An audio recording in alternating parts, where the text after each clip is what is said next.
अस्सलाम वालेकुम। आज एनआई मॉडर्न स्कूल के प्रांगण में एक बार फिर मेरी हाजिरी हुई है।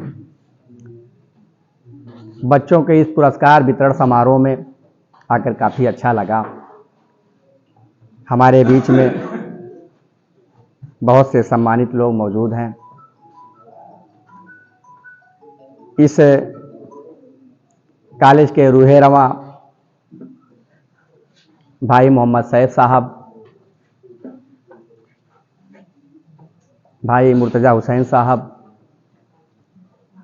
भाई नूरुल हसन साहब और हमारी बहनें भी कई हैं जो इस विद्यालय में तालीम दे रही हैं बच्चों को।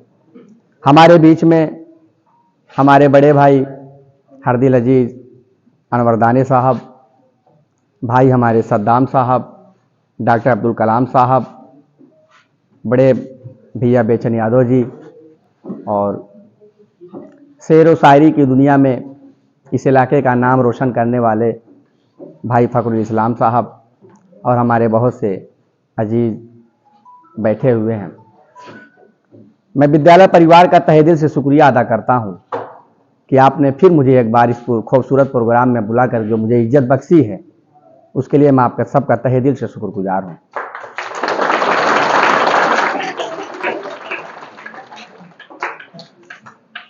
एक पल ऐसा होता है, सच में कहा सैफ साहब ने, कि बचपन की यादें ताज़ा हो जाती हैं। हम लोग भी कभी आप ही लोगों के जैसे, आप ही लोगों की उम्र के थे और पढ़ाई में किसी का कोई साथ नहीं होता है। आज हम यहाँ हैं, कल हमको यहाँ से निकल करके कहीं और जाना है।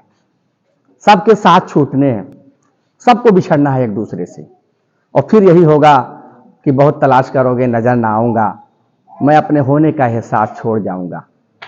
यादें रह जाती हैं, पत्तियां बह जाती हैं, तूफान चले जाते हैं, यादें रह जाती हैं, इंसान चले जाते हैं। सच में यादें कहीं जाती नहीं है।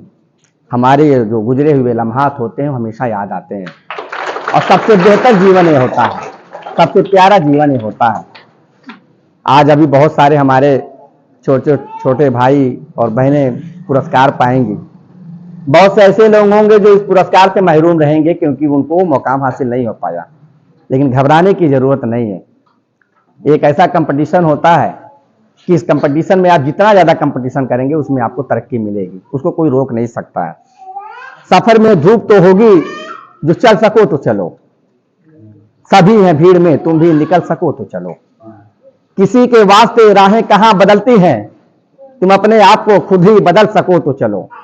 और यहां किसी को कोई रास्ता नहीं देता, मुझे गिरा के तुम भी निकल सको तो चलो। और यही है जिंदगी, कुछ खाक चंद उम्मीदें, इन्हीं दोनों से तुम भी बहाल सको तो चलो। इसमें किसी का कोई साथ मिलना नहीं है।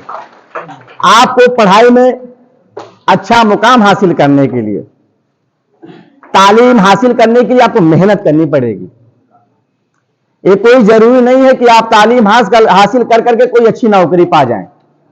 ये कोई जरूरी नहीं है कि आप तालीम हासिल कर करके कहीं ना कहीं सेटल हो जाए, ऐसा कुछ नहीं है। आप कोशिश करिए नौकरी पाने की, आईएएस पीसीएस बनने की, डीएम बनने की, एसपी बनने की, कोई अच्छा डॉक्टर बनने की, कोई अच्छा इंजीनियर बनने की।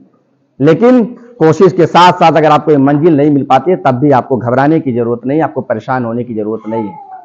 आज अगर मैं आपके बीच में बोल रहा हूं, तालीम हासिल करके आपके बीच में अगर मैं खड़ा हूं, चंद शब्द कह पा रहा हूं, तो तालीम ही की बदौलत है। आप भी अपने क्षेत्र का नाम रोशन करेंगे, हम अपने क्षेत्र की समस्याओं को उजागर करेंगे, हम अपने क्षेत्र की सामाजिक मुद्दों को उठाएंगे, बड़े बड़े मंचों से उठाएंगे। ये कब उठा पाएंगे? जब हम तालीम हासिल करेंगे। हमको कहां कौन से लफ्ज इस्तेमाल करने हैं, कौन कौन सी बातें कहां हमको पेश करनी है, कौन कौन सी परेशानियां हमारे क्षेत्र में है, कौन कौन सी दिक्कतें हमारे क्षेत्र और समाज में है, तालीम हासिल करने के लिए हमारे कौन कौन सी दिक्कतों का सामना हासिल करना पड़ रहा है, इन सब मुद्दों को हम जब सामाजिक मुद्दों पर उठाएंगे, सामाजिक मंचों पर उठाएंगे, बड़े बड़े मंचों पर उठाएंगे, तो निश्चित तौर पर बड़े बड़े जो कुर्सियों पर बैठे हुए हमारी बातों को सुनेंगे और उस पर अमल करेंगे। आज आप हासिल तालीम हासिल करने आए हैं एनआई मॉडर्न स्कूल में, आप यहां ये सोच करके जाइएगा कि हम जो तालीम हासिल कर रहे हैं, इस तालीम के बुनियाद पर हम इतनी मेहनत करेंगे कि आने वाले समय में हम भी एक अच्छे डॉक्टर और एक अच्छे इंजीनियर और डीएम और एसपी या बड़े प्रशासनिक पद पर पहुंच करके हम अपने इस क्षेत्र का, अपने इस गांव का नाम रोशन करेंगे। आप अपने महापुरुषों की, जहां आपका मोरल डाउन हो, जहां आपका हौसला कमजोर हो, आप अपने वीर सपूतों को, मर्द मुजाहिदों को याद कर लेना, अपने उन महापुरुषों को याद कर लेना। मैं चंद लोगों की जिंदगी, 2 लोगों की हालात जिंदगी आपके सामने पेश करूंगा। आपका जहां मनोबल डाउन हो, आप उनको याद कर लेना, उनकी हालात जिंदगी को पढ़ लेना। हमारे देश में कोई जरूरी नहीं है कि आप तालीम हासिल कर करके, कोई जरूरी नहीं कि एक नेता बन करके ही कोई प्रधानमंत्री और राष्ट्रपति की कुर्सी पर पहुंच सकता है। तालीम हासिल करके भी आप राष्ट्रपति, देश की सबसे बड़ी कुर्सी पे पहुंच सकते हैं। हमारे बीच में बहुत से ऐसी मिसालें हैं। डॉक्टर एपीजे अब्दुल कलाम को कौन नहीं जाता, गरीबी के आलम में जीवन बीता था उनका। एक पंचर बनाने वाले का लड़का, कुछ नहीं था उनके पास, खाने के लिए कोई सामान नहीं था, पीने के लिए कोई सामान नहीं था, उनकी जिंदगी बड़ी दुश्वारियों भरी थी, लेकिन उन्होंने मेहनत किया था। अपने मेहनत और परिश्रम की बुनियाद पर वो हमारे देश के मिसाइल मैन बन करके उभरे थे। हमारे देश को एटम बम दिया था, हमारे देश को एक ऐसा मिसाइल बना करके दिया था कि आज पूरी दुनिया हैरत ज़दा है। आज पूरी दुनिया में डॉक्टर एपीजे अब्दुल कलाम का नाम लिया जाता है और हिंदुस्तान में उनकी काबिलियत को देखते हुए हमारे देश के लोगों ने, हमारे देश के प्रधानमंत्री ने उन्हें राष्ट्रपति की कुर्सी पर बिठाया था। ये हमारी तालीम की बदौलत हुआ था। कोई चुनाव लड़ करके नहीं गए थे डॉक्टर एपीजे अब्दुल कलाम, कोई चुनाव लड़कर राष्ट्रपति नहीं बने थे। उन्होंने तालीम की बुनियाद पर, अपने इल्म की बुनियाद पर कुर्सी को मुकाम हासिल किया था। हमारे पास डॉक्टर भीमराव अंबेडकर, उनकी जिंदगी को याद करिए, उनकी हालात जिंदगी को याद करिए। वो दलित समाज का बेटा, जिसे छुआछूत की नजर से देखा जाता था, जिनके समाज की कोई इज्जत नहीं थी, जिन्हें घरों में घुसने नहीं दिया जाता था, जिन्हें कहीं सामाजिक स्थानों पर बैठने का अधिकार नहीं था। उस डॉक्टर अंबेडकर जी को, जिन्हें विद्यालय में प्रवेश नहीं दिया जाता था, अगर कहीं विद्यालय में प्रवेश हो जाता था तो उनको किनारे बैठाया जाता था। दलित समाज का होने के नाते छुआछूत की नजरिए से देखा जाता था, लेकिन हिम्मत नहीं आ रही। उन्होंने मेहनत किया था, फुटपाथों पर लाइटों के सहारे बैठ करके अपने तालीम हासिल किया था। और तालीम हासिल करके उन्होंने जब अपने आप को ये साबित कर दिया और आगे चल करके हमारे देश को एक ऐसा संविधान लिखने की जरूरत पड़ी थी। अंग्रेजों ने कहा था कि हम तो देश को छोड़ करके जा रहे हैं, लेकिन ये बताओ इस इतने बड़े देश को चलाएगा कौन? तुम चलाओगे कैसे? तुम्हारे पास कोई नियम कानून है ही नहीं। एक गोरी चमड़े वाले बड़ा घमंड कर रहे थे, उसी काली चमड़े वाले के बीच से एक बेटा डॉक्टर अंबेडकर हमारे बीच में आता है और कहता है परेशान मत होना, मैं भारत का संविधान मैं लिखूंगा। और उन्होंने 2 वर्ष 11 महीने 18 दिन में एक ऐसा संविधान लिख करके दे दिया हमारे हिंदुस्तान को कि पूरी दुनिया हैरत ज़दा है। उन्होंने ऐसा संविधान लिख दिया, आज पूरे दलित समाज का नाम रोशन उन्होंने कर दिया है। आज समाज में जीने के लायक अगर कोई मुकाम दलित समाज को मिला है तो डॉक्टर भीमराव अंबेडकर की देन है। आज दलित समाज के लोग अगर मुख्यमंत्री और प्रधानमंत्री, राष्ट्रपति की कुर्सी पर बैठने का अधिकार पा रहे हैं तो डॉक्टर भीमराव अंबेडकर ने उनको अधिकार दिया है। समाज में जीने का अधिकार दिया है, समाज में कहीं भी किसी भी मंच पर बैठ करके वो बड़ी बातों को रख सकते हैं। ये तालीम की बदौलत हुआ है। एक दलित समाज के बेटे ने पूरी दलित समाज की जिंदगी को उजागर कर दिया, रोशन कर दिया।